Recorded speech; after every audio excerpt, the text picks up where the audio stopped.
steering system. Bosan.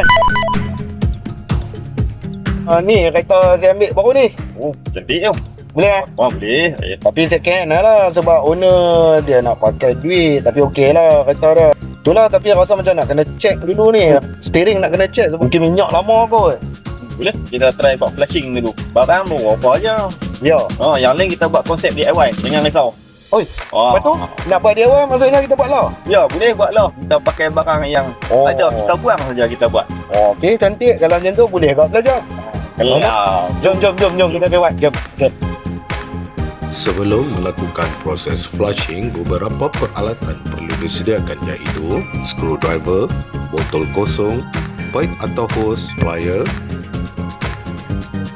minyak ATF dan kain, dan akhir sekali angler.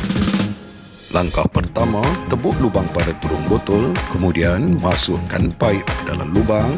Seterusnya, tutup botol dengan rapat dan sempurna.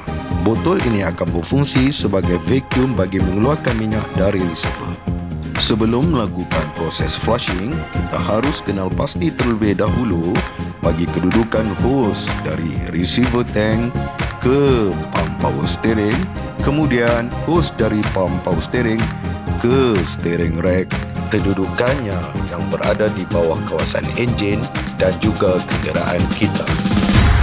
Sekarang ini kita saksikan video amali.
Final process bleeding system.